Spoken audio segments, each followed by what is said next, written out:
C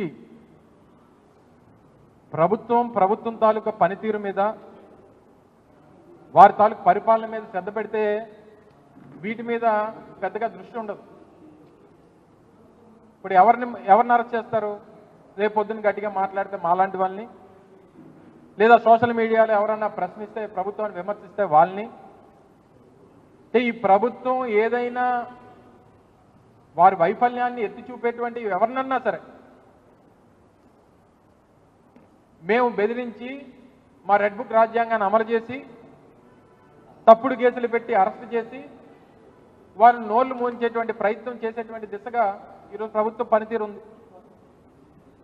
so ప్రభుత్వం వారి తాలూకా పని మీద శ్రద్ధ లేనప్పుడు, ఇచ్చినటువంటి మాట నిలబెట్టుకునేటువంటి పరిస్థితులు లేనప్పుడే ఇలాంటి పరిస్థితులకి వారు దిగజారుతారు. సరే, వీటన్నిటి కూడా చట్టాలు, మా న్యాయస్థానాలు ఇవన్నీ ఉన్నాయి, వాటిలో పోరాటం చేస్తాం. తప్పకుండా ప్రభుత్వాన్ని మాత్రం నిలదీసేటువంటి విషయంలో ఎప్పటికీ కూడా వైఎస్ఆర్ కాంగ్రెస్ పార్టీ వాళ్ళు ఎంతమంది అరెస్ట్ చేసినా వెనకడిగేసేటువంటి ప్రసక్తే ఉండదు అనేటువంటి విషయాన్ని మరొకసారి ఈ సందర్భంగా తెలియజేస్తా ఉన్నాను. ఓకే, చెప్తున్నాను కదా, మళ్ళీ సేమ్ ఇందాక చెప్పినట్టుగా ప్రభుత్వాన్ని,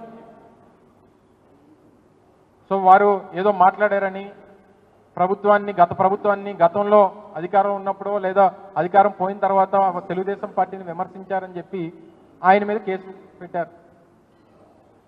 ఇదే ఇప్పుడు కూటమి నేతలు గతంలో మేము అధికారంలో ఉన్నప్పుడు ఆ రోజు జగన్మోహన్ రెడ్డి గారి మీద కానీ వైఎస్ఆర్ కాంగ్రెస్ పార్టీ నాయకుల మీద కానీ ఏ రకంగా మాట్లాడారో అని ఇవన్నీ మేము పరిగణలో తీసుకుంటే ఇప్పటికీ అక్కడ ఉన్నటువంటి వారు అందరూ కూడా జైల్లో ఉండేవారు.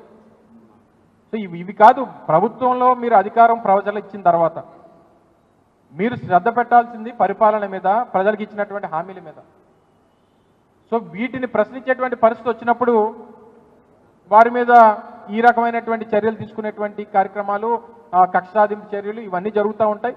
సరే, వీటికన్నింటిని కూడా బెదిరిపోయో లేకపోతే భయపడో వెనకడిగేసి ఇంట్లో కూర్చునేటువంటి పరిస్థితులు మాకు ఉండవు అనేటువంటి విషయాన్ని మరొకసారి వారికి తెలియజేస్తూ ఉన్నాం.